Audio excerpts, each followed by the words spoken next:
नमस्कार।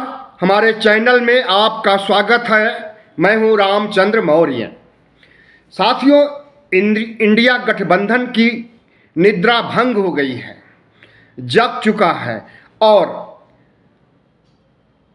19 दिसंबर को दिल्ली के अशोका होटल में चौथी बैठक आयोजित की गई है और इस बैठक में सुनिश्चित किया जाएगा सीट बंटवारे के लिए फार्मूला तय किया जाएगा और बीजेपी से सीधी फाइट के लिए या यूं कहें कि आर पार की लड़ाई के लिए रणनीति तैयार की जाएगी।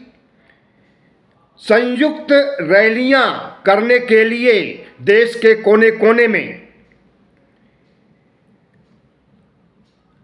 योजना बनाई जाएगी और हर राज्यों का टारगेट उस राज्य के छत्रप को दिया जाएगा।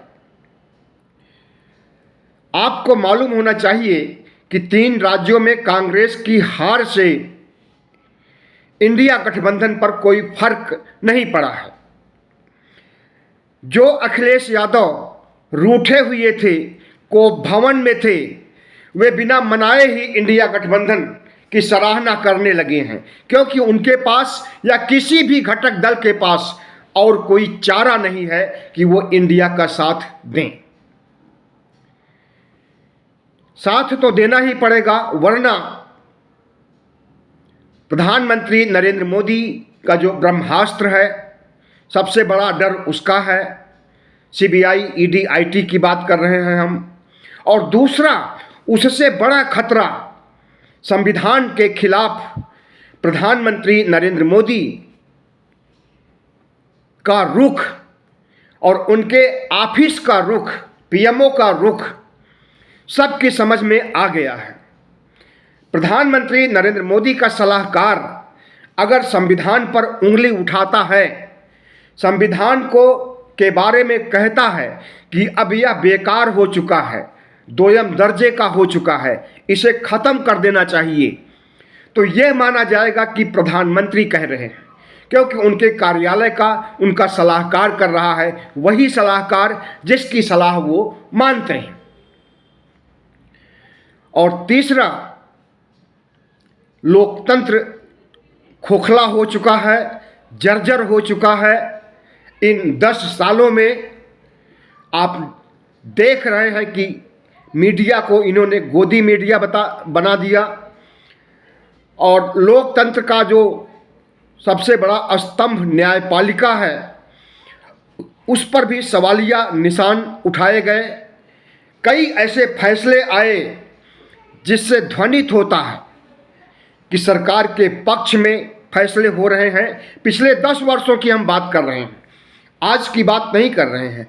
आज तो जस्टिस चंद्रचूड़ नकेल कसे हुए हैं, लेकिन इनकी नकेल कसने में भी अब कुछ लोचा दिखाई दे रहा है लोगों को। जिस तरह से धारा 370 पर फैसला आया और जिस तरह से और कई फैसले आए, वे चर्चा में रहे। चीफ जस्टिस को के ऊपर शक किया गया, लेकिन हम नहीं मानते कि इससे लोकतंत्र कमज़ोर होगा या संविधान को कोई खतरा है। चीफ जस्टिस ऑफ इंडिया पर शक करने का अधिकार सभी को है, लेकिन आरोप लगाना और आरोप अगर लगाया जाए तो आरोप को साबित भी किया जाए, यह लोकतंत्र का तकाजा है। लेकिन आज ऐसा नहीं हो रहा है। आज ऐसी स्थिति उत्पन्न कर दी गई है कि संसद पर हमला हो जाए और उसी दिन, जिस दिन की पहले हमले की वर्षी थी, सुनियोजित ढंग से, और उस हमला करवाने में भारतीय जनता पार्टी के सांसद का हाथ हो, उसके लिखित आदेश पर या उसके पास दिए जाने पर लोग आते हैं और आतंक का माहौल पैदा करने की कोशिश करते हैं। उनके पास जो विस्फोटक था, अगर वो विस्फोटक तो नहीं था, लेकिन जो कुछ भी था जिससे कि धुआं पूरी संसद भवन में गूंज गया, उसकी जगह अगर विस्फोटक होता तो क्या मंजर होता संसद का, क्या मंजर होता संसद के बाहर, क्या मंजर होता सड़कों पर। एक हमले से सरकार कुछ सीखी नहीं और सुरक्षा के ऐसे फार्मूले को नहीं ईजाद किया जिससे कि इस तरह की गतिविधियों को रोका जा सके। जूते में लेकर के वो आता है ऐसी गैस पीले रंग की, क्या जूते की तलाशी नहीं होनी चाहिए थी? क्या ऐसी मशीनें नहीं हैं सरकार के पास जो कि बता सकें कि किसी के पास विस्फोटक या कुछ ऐसी सामग्री है जिससे कि नुकसान पहुंच सकता है? तो इस तरह से और इस मुद्दे पर अगर विपक्ष घेरना चाहता है, बहस की मांग करता है, हल्ला मचाता है, तो बर्खास्त कर दिया जाता है संसद के अधिवेशन सत्र से। इस सत्र से बर्खास्त किया गया 15 लोगों को, जिसमें एक ऐसा शख्स भी था जो कि संसद में उस दिन मौजूद भी नहीं था, उसको भी बर्खास्त कर दिया। तो ये प्रधानमंत्री नरेंद्र मोदी की हिटलर शाही नीति का, फासिस्टवादी नीति का तकाजा है। लोकतांत्रिक ढंग से चुने गए सांसदों को जिस ढंग से हमारी संसद में जलील किया जाता है, बेइज्जत किया जाता है, उनकी सदस्यता रद्द कर दी जाती है, उसे आपने पिछले दिनों में देखा।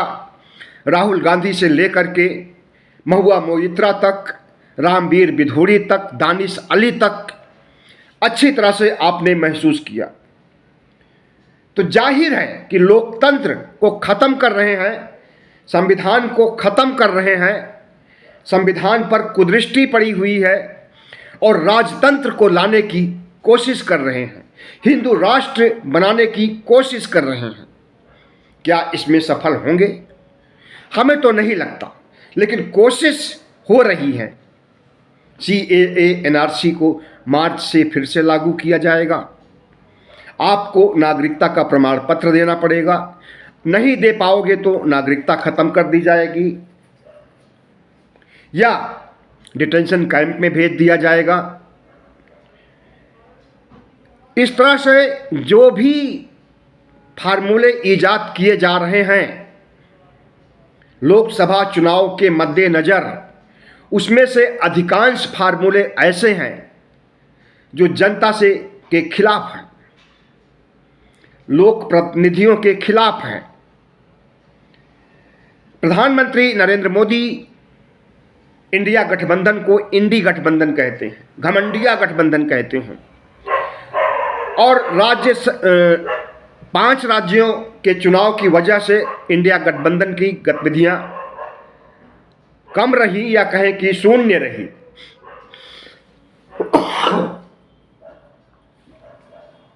लेकिन अब फिर से इंडिया गठबंधन जाग गया है और 19 दिसंबर को अशोका होटल दिल्ली में बैठक होने जा रही है और इस बैठक में सारे फार्मूले तय किए जाएंगे, सारी चुनावी रणनीति तय की जाएगी और बीजेपी को हराने का फार्मूला तय किया जाएगा। सीताराम येचुरी ने आज इसकी घोषणा की और कहा कि जो 5 राज्यों में से 3 राज्यों में कांग्रेस की हार हुई है, वो हार कोई मायने नहीं रखती। 2004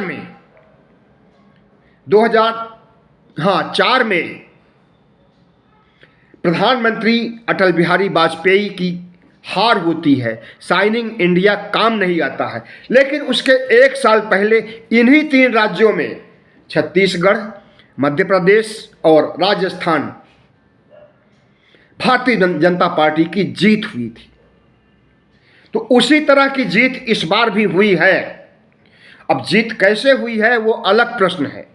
मध्य प्रदेश में तो EVM से ही जीत हुई है, इतना तो 100% सच बताया जा रहा है और है भी।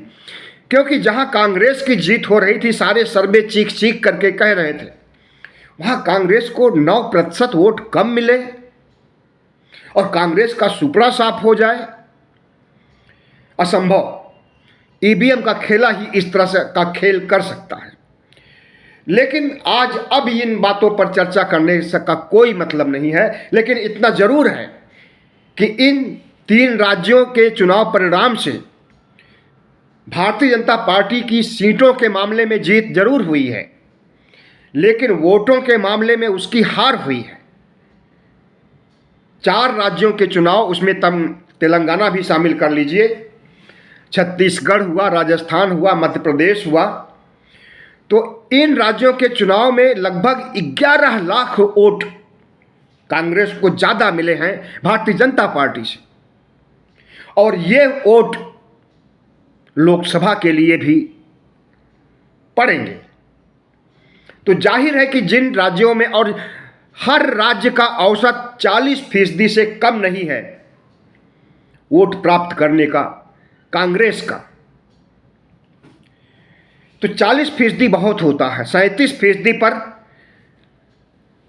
प्रधानमंत्री नरेंद्र मोदी की सरकार है और अपार बहुमत के साथ 37% वोट पा करके 303 सीटें पाए हुए हैं, और 40% अगर इन तीनों राज्यों में गेन कर रही है कांग्रेस, तो इसे आप बुरी हार नहीं कह सकते हैं। और मत प्रतिशत सामान्य और उसके बाद वोट प्रतिशत वोट बढ़े, एक चमत्कार है कांग्रेस के पक्ष में, इंडिया के पक्ष में। लेकिन हमारा यही कहना है कि जितने भी घटक दल हैं इंडिया के, अगर वे प्रधानमंत्री नरेंद्र मोदी और भारतीय जनता पार्टी को हराने के लिए जिस तरह से 4 महीने पहले सक्रिय थे, 3 अधिवेशन हुए पटना, बंगलौर और मुंबई, उस तरह से जिस तरह से मुस्तैदी दिखाई गई थी, उसी मुस्तैदी को फिर से दिखाना है। और मुस्तैदी ही नहीं बल्कि आक्रामक तरीके से चुनाव को जीतने का इरादा होना चाहिए। आपने देखा होगा कि प्रधानमंत्री नरेंद्र मोदी जिस झूठ को बोलते हैं, बड़ी मजबूती से बोलते हैं, बड़े आत्मविश्वास से बोलते हैं, और लगता है कि जो मोदी कह रहे हैं वही सही है, जबकि वो जो कुछ कहते हैं होता उसके उलट है। जनता भुगत चुकी है 2014 से लेकर के 24 तक, लेकिन अभी मासूम बेचारी कहे जनता जो गांव की है, जो इनकी बातों में, इनके आत्मविश्वास पर और इनके गारंटी पर आ जाती है, उसे सुधारने में और टाइम लग सकता है। लेकिन इंडिया गठबंधन अगर इसी मुस्तैदी से, इसी आक्रामकता से, इसी आत्मविश्वास से चुनाव लड़े, और लड़ भी सकते हैं, बड़े बड़े कद्दावर नेता बैठे हुए हैं गठबंधन में। ममता दीदी हो गई जिन्होंने पटकनी दिया था नरेंद्र मोदी को बंगाल में, नीतीश कुमार हैं जिन्होंने गठबंधन छोड़ करके और इनको ठेंगा दिखा करके अपनी सरकार बनाई लालू यादव से मिलकर के, अरविंद केजरीवाल हैं जो 1 नहीं 2-3 बार भारतीय जनता पार्टी को दिल्ली में पटकनी दे चुके हैं बुरी तरह से। इसी तरह से गठबंधन के जितने भी घटक हैं अपने अपने क्षेत्र में सब सक्रिय हैं और उनकी ताकत है, और वही ताकत इंडिया की ताकत है। अगर इंडिया गठबंधन को सुचारू रूप से चलाना है तो बहुत मशक्कत करने की ज़रूरत नहीं है। घटक दलों को इंडिपेंडेंट कर दिया जाए कि वे अपने राज्यों में पूरी ताकत से चुनाव लड़ें, जहां पर जिसको ज़्यादा सीट मिलने की संभावना है, जैसे कांग्रेस तेलंगाना में, राजस्थान में, मध्य प्रदेश में, छत्तीसगढ़ में, यहाँ पर घटक दल कोई और न आए, सिर्फ और सिर्फ राहुल गांधी मल्लिकार्जुन खड़गे चुनाव लड़े। और बंगाल में सिर्फ दीदी को दिया जाना चाहिए पूरी सीटें लड़ने के लिए मजबूती से। बिहार की सीटों पर 3 दलों में बंटवारा होना चाहिए, वो है जदयू और लालू यादव की पार्टी राष्ट्रीय जनता दल, और कांग्रेस को भी कुछ सीटें मिलनी चाहिए क्योंकि वहाँ पर कांग्रेस का जनाधार है। जिन राज्यों में जिस पार्टी का जनाधार है उसे वहाँ लड़ने के लिए स्वतंत्र छोड़ दिया जाए, और उसके बाद जब प्रधानमंत्री तय करने का समय आए तब उस समय के लिए छोड़ दिया जाए। अभी से किसी को प्रधानमंत्री का चेहरा नहीं बनाया जाए, और अगर बनाया भी जाए तो एक ऐसी पार्टी को बनाया जाए जिसका कि राष्ट्रीय स्तर पर जनाधार है। कांग्रेस की बात हम कर रहे हैं। कांग्रेस साउथ में बहुत मजबूत हो चुकी है तेलंगाना चुनाव के बाद, और साउथ में भारतीय जनता पार्टी का जनाधार नील है। कर्नाटक में हो सकता है 1-2 सीटें 3 सीटें बीजेपी को मिल जाएं, बाकी किसी राज्य में उन्हें सीटें नहीं मिलने वाली। केरल में कम्युनिस्टों का जोर है, तमिलनाडु में स्टालिन की डीएमके पार्टी है, आंध्र में कांग्रेस है, तेलंगाना में कांग्रेस है। तो लगभग सभी राज्यों में कांग्रेस का जनाधार है। इसलिए कांग्रेस को वहाँ की लोकल पार्टियों से कुछ समझौता जरूर करना चाहिए, लेकिन वहाँ पर अगर समाजवादी पार्टी पहुँच जाए, वहाँ पर जदयू पहुँच जाए और वो सीट मांगने लगे, तो ऐसा नहीं होना चाहिए। और जहाँ तक राष्ट्रीय जनता दल में नीतीश कुमार तो प्रधानमंत्री पद की दावेदारी नहीं कर रहे हैं, लेकिन उनकी पार्टी के लोग कर रहे हैं। अगर पार्टी के लोग मांग कर रहे हैं कि नीतीश को प्रधानमंत्री बनाया जाए, अभी से मांग कर रहे हैं, तो यह गलत है और इस प्रवृत्ति पर रोक लगाई जानी चाहिए। और ममता दीदी के तेवर से भी लगता है कि वो भी प्रधानमंत्री बनने की दौड़ में शामिल है। लेकिन अगर प्रधानमंत्री दौड़ की सिर फुटौल में शामिल होकर के सारी पार्टियां कमज़ोर हो जाएंगी तो इंडिया के सामने प्रश्न चिन्ह खड़ा हो जाएगा कि इंडिया जीतेगा या नहीं जीतेगा। सबसे पहला लक्ष्य, सबसे पहला टारगेट होना चाहिए भारतीय जनता पार्टी एनडीए को हराने का।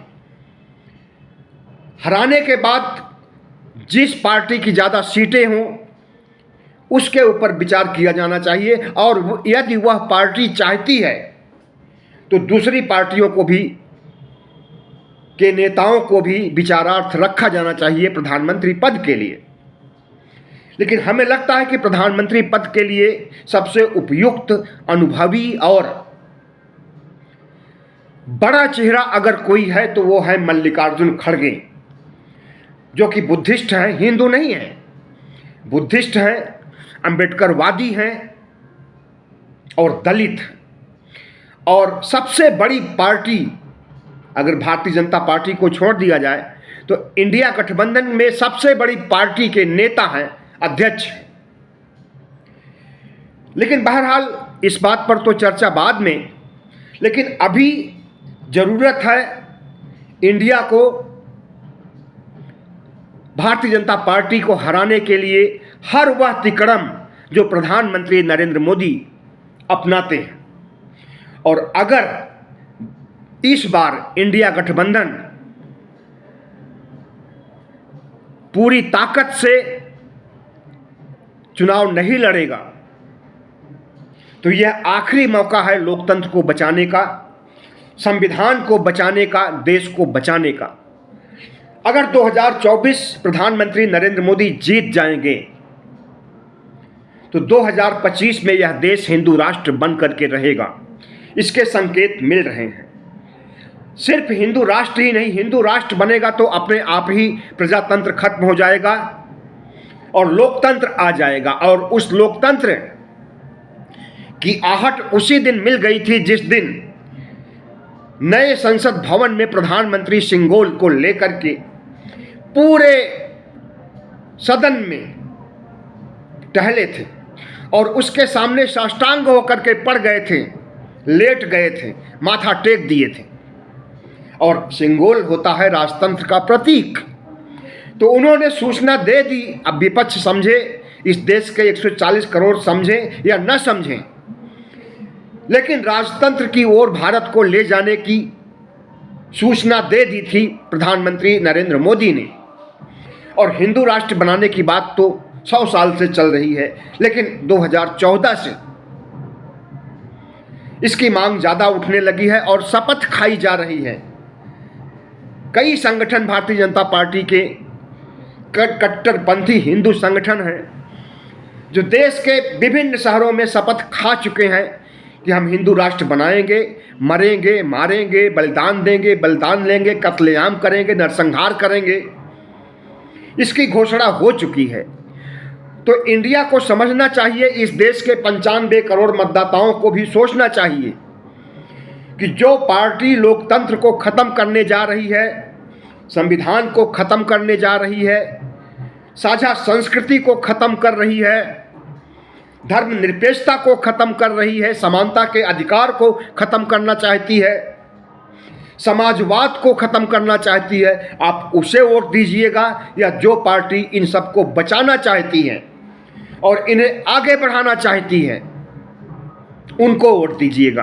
फैसला 95 करोड़ मतदाताओं पर। बहुत बहुत धन्यवाद। हमारे चैनल को सब्सक्राइब कीजिएगा, लाइक कीजिएगा और शेयर कीजिएगा।